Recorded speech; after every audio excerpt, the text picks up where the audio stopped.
Hello, hello, hello. Good afternoon, everyone. It's good to see you all again. Good to see you because we've been on break for a week. Last week was our Easter break. We're going to release some videos, but just got too swamped with it and just relaxed instead. So sorry about that, but so great to be here with you all again. Apologies. We're starting just a few minutes later. Just got off a call that ended a little bit over time. So with this video, I'm not going to be pressed for time. Usually I try to go about 15 minutes. This one maybe go a bit longer, but we'll see what comes out of it, okay? I have my notes here. I'm going to stick to them as much as possible, but we might go off script a little bit just to hit the relevant points. Okay, so again, good afternoon, everyone. My name is Tina Patterson. I am the principal attorney of Patterson Justice Council, PLLC, which is headquartered right here in Detroit, Michigan. We help business owners, property owners, homeowners protect and invest so that they can leave a legacy to their lineage and create a lasting legacy. And that's what the topic of the video is going to be about today, how to create and sustain a legacy. And the title is Building Blocks to Building a Legacy. This is the first in a 3-part series, so you definitely want to stick around for the next couple of weeks as we expand on this topic. And it's a very special day today. And it just so happens, I don't think it's coincidence, more like divine scheduling, that today is Wednesday. Today is April 19th, 2023. In a previous video from February 8th, 2023, I explained to you that it was the 10-year anniversary of my father passing away. My father, Tyrone Patterson, passed in 2013 in February. And today is his birthday, April 19th. And I think I always get confused because he died right before his birthday. He would have been 74 today.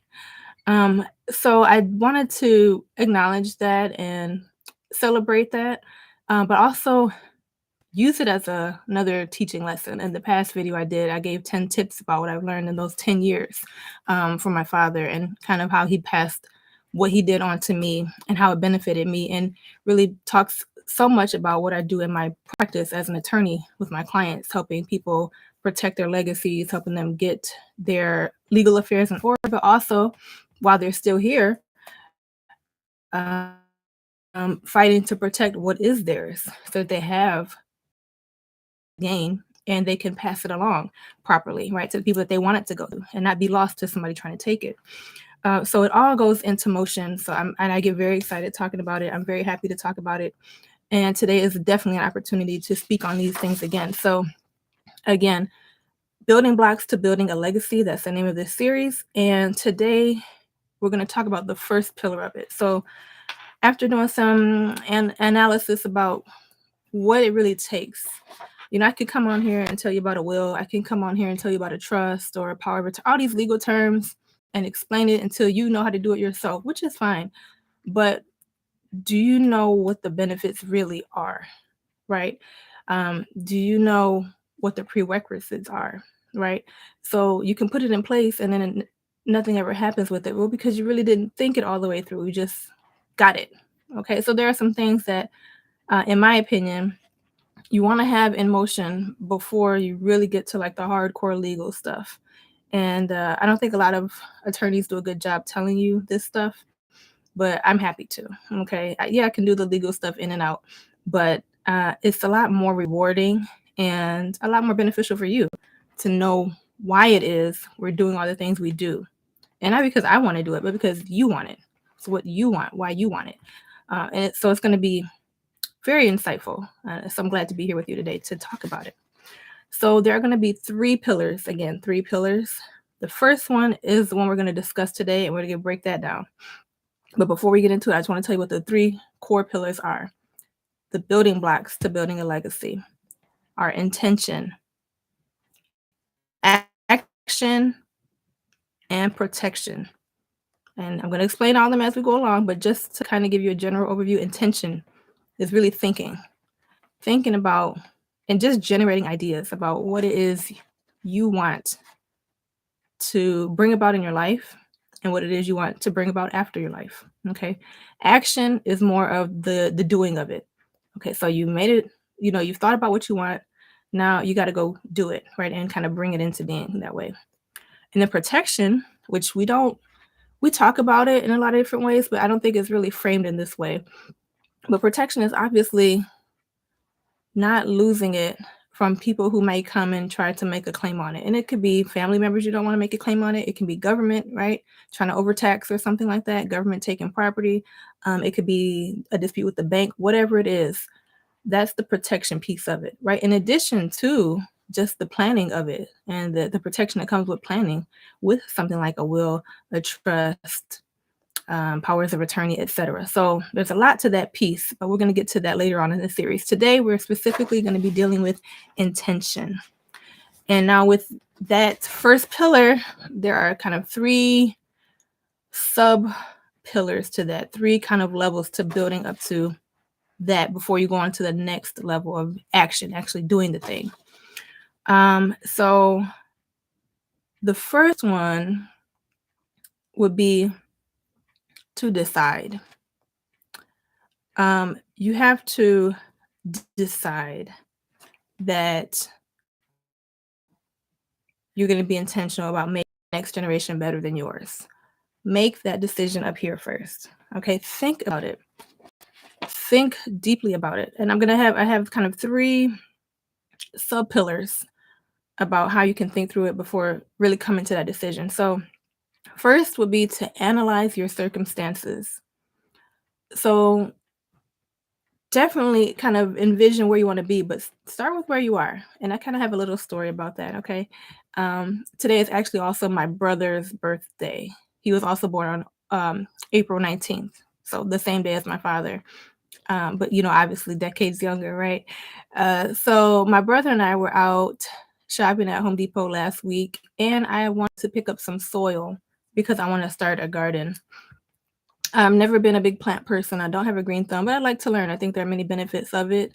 It's a healthy way of living and healthy way of eating, and just so many good, fantastic benefits for the body, mind, and the soul. But I wanted to make sure I had the right soil because I know that the factors that are needed can really depend on how big you can grow.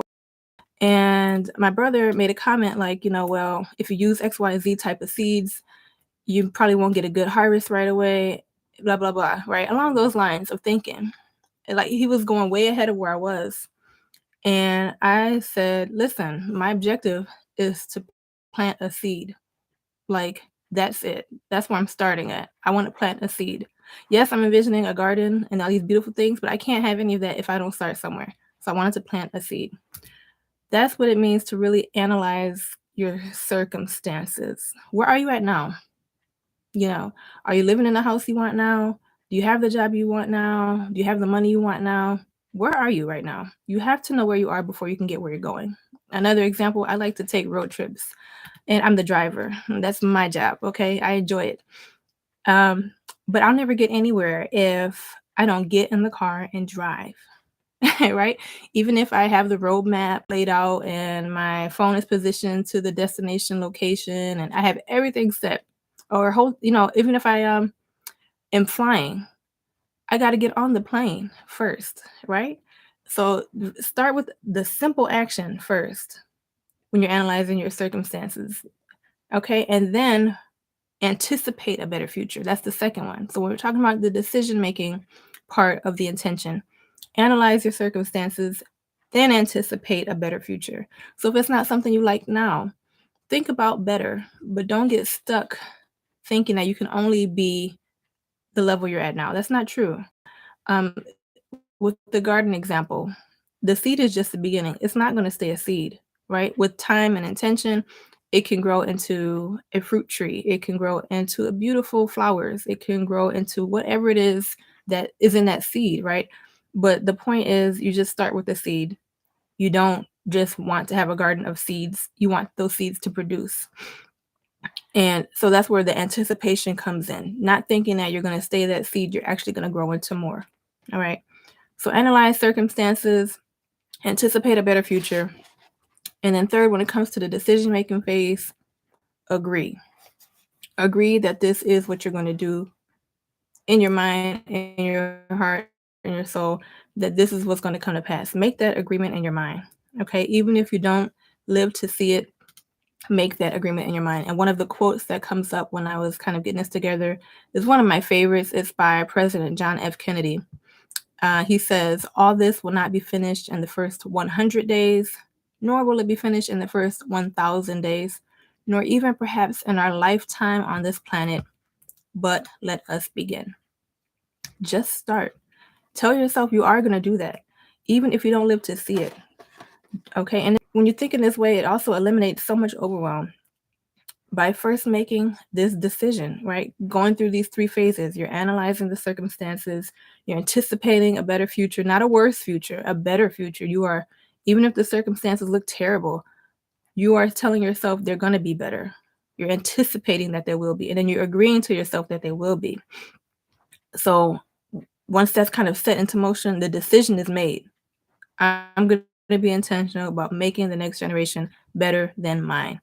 So the decision is set. After the decision part of it, we're going to go to the discipline or the dedication. Okay. You have to discipline your focus, dedicate yourself on meeting your goal. And before we can even get into action again on this stuff, we have to do a lot of work on what it is we're thinking internally. So when it comes to discipline, when it comes to dedication, discipline your focus on making your goal, on meeting your goal. Start with number one, abandoning your old beliefs. Abandoning your old beliefs. That goes a lot into kind of analyzing your circumstances, but not limiting yourself there. Don't think that because you don't have what you have now, you never will. All right. Don't think you're not worthy. Don't think you're going to be stuck. I give the example sometimes. I remember I met with a client who wanted to do some trust and estate work, some estate planning work. And they said, well, I just have the house. All I have is the house. Well, who told you that was all you had? And who told you that's not enough, right? Who told you that the house is not worthy? Sometimes that's the most valuable asset we have in our estate, okay? So abandoning those old beliefs that what you have isn't enough and that what you have is what you're only going to have forever. That's not true, okay? If you're in your 40s or 50s now, in 20 more years, the average lifespan is about 75, maybe 25 more years. What more can you do? Life isn't over. I have clients right now who are in their late 70s. They're still taking trips. Okay. They're still acquiring property. They're living their life. It's not over. So abandon the old beliefs that it is too late. You're never going to stop all that. Okay. That's what disciplining your focus will make you do, will make you bring about. So abandon those old beliefs. Attain new knowledge. So kind of once you get rid of those old beliefs, you have to install something new, right? So attain higher knowledge. Look for examples of people who have done what you want to do. And even if you don't know how yet, just know that it's possible, right? Just that enough sometimes will move people forward to say that, okay, I don't have it yet, but you know what? X, Y, and Z, they did it. They did it under similar circumstances, or they did it under worse circumstances. I mean, you can see the bookshelf I have here full of great African American heroes. Frederick Douglass, who was born a slave in states where slaves were outlawed from reading, but taught himself to read, knowing that it was the key to his freedom. We have here Judge Damon Keith, who is a federal judge from out of right here in Detroit, faced segregation in the U.S. Army. Told that he wasn't, fit to be a lawyer. He did it anyway. Not only that, he rose to become one of the most prominent judges in his lifetime. Okay. So many different examples of people who have been told what they can't do, told what they're not, but they abandon those old beliefs, they attain new knowledge. Okay. And then you immerse yourself in that. Into the third point is applying the vision, applying the new ways of thinking. All right. So when it comes to, I've made this decision. Now I need to discipline myself to be in line with that decision that I'm making, abandon the old beliefs, attain new knowledge, apply this to your way of thinking. Because if you don't, then your decisions are still going to be based on the old ways of thinking. So apply them to your new ways of thinking. And then the last kind of sub pillar on the intention piece is to delegate. You have to share your vision with your family, with your employees, with coworkers, with the people who are critical to what it is you want to see in the future. You have to share that vision. You have to allow them to understand that future role that you're trying to play or that you may want them to play. Okay. So the first part of how do you delegate this vision, you have to tell them, express express yourself to them, express the vision to them. And it doesn't have to be the entire part of it. Um, but express it to them. So many times people will have a plan when it comes to like estate planning. They'll have a will, but nobody knows where it's at. I remember now I have a client who had a power of attorney done, but nobody knew where it was. So it was ineffective. It couldn't be used. And because that wasn't utilized, because that wasn't told, a court case had to be opened up for the exact thing that a power of attorney can avoid. And so now that just adds years of frustration, of headache, of money, of time, expenses for something that was done but wasn't shared. Okay, so you have to tell people about it. You have to articulate it to them in a way that they know where to look for it, they know why it's there. Okay, and obviously, it's gotta be, the right people, and we'll get into a lot of that later on down the line. So it's not like you're just telling everybody that you can get in front of, but you're telling the right people who are gonna play a role in this very important and big vision that you have, okay? So after you tell them, after you articulate the vision, after you express the vision, excite them, okay? Make it come alive to them. Again, planting those seeds. Plant the seeds of desire for them to see it through. Okay. So with the garden example again, I shared that vision with my daughter and she's excited about it. Oh yeah, that's nice. And so over the weekend, we went out together to start planting these seeds to see what we can bring about, right? But I had to excite her about it. I'm not just saying, oh, well, it might be good for you and maybe in the future you can benefit from it. It's like, no, we can grow a garden, we can produce fruit, we can make a beautiful place in the backyard, and we can pick them and make yummy, breakfast foods or desserts, whatever it is, because she likes to cook and bake. So excite them, give them the benefits of it, let them know why it's important, but also why you think it's important, why it's so invigorating. And when it comes to the area of like estate planning, this is where a lot of us fail because we just try to give the nuts and bolts of it, but it's not exciting. Who cares if it's not exciting, right? If people can't feel why it's important, if they can't feel why um, or how they can benefit from it, it doesn't matter. Even if it's your own vision, if it's not exciting, it's not going to catch fire, right? It's not going to grow into anything bigger than you want it to be. So, excite the people that are obviously going to benefit a lot right along with them. And then the last pillar in our delegation sub pillar is to encourage or aid. Encourage the people who are part of your vision to let them know that they can do it too. And one example I always go back to, speaking of my father, is when I was younger, we had to do chores around the house, and I never wanted to do chores. I don't like it, right? I didn't like it then. It's not grown on me since, right? I just know the value of it. It's important, but this is what helped me realize it. So, my mother and father took care of most of it, but wanted us to do it. My father told me one time, I'll never forget. I can see his face telling me still. He said, "It's your house too." Ah, it's my house too. So I should care about this too, right? And I can do this too. So you have to plant those seeds again of ownership and responsibility. I can do this. I can clean around the house. I should do it because it's mine too, right? I should want it. And so just phrasing it in that way means that I will do it because now I see and I'm encouraged, right? He didn't like yell and say, "Oh, go to your room. You didn't do your chores.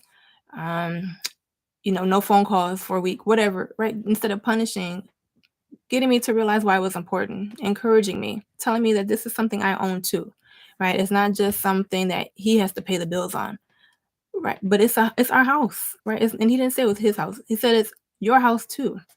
So just speaking those words into existence, speaking life to those words, there's so much power in that. And again, I never forgot it. And this was way beyond, like I said, he'd been gone for 10 years. I was probably 15 when he told me that. So this was like 20 something years ago. It was a long time ago.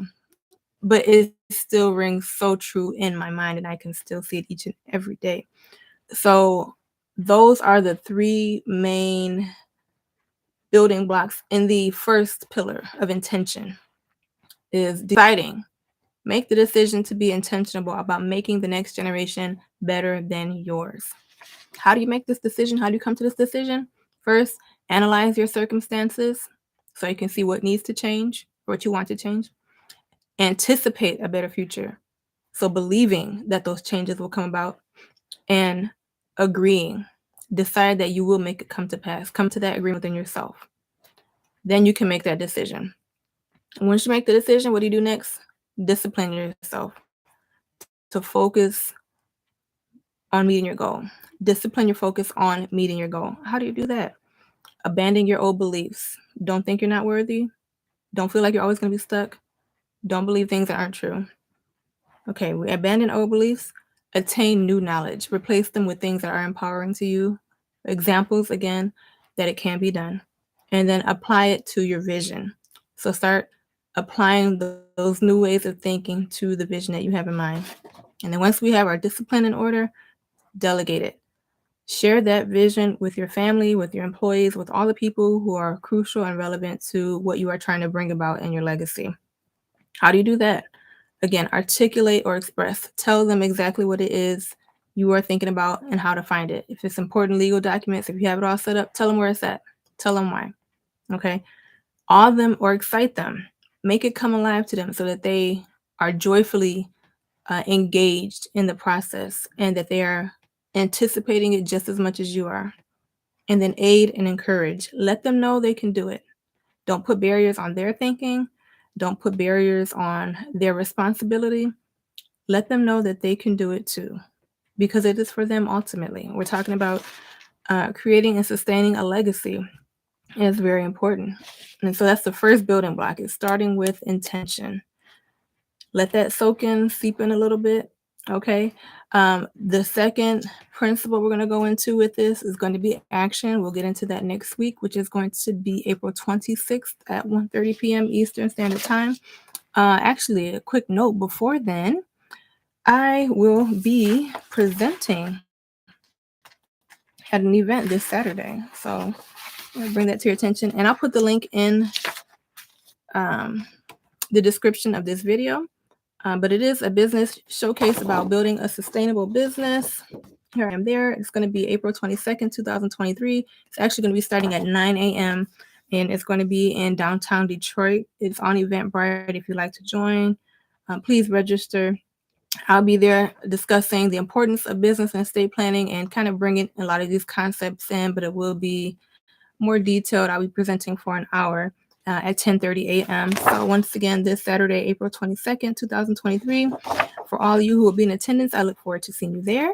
And if not, I look forward to seeing you all again here live next week, April 26th at 1:30 p.m. Okay, thank you so much. Look forward to seeing you then. Bye.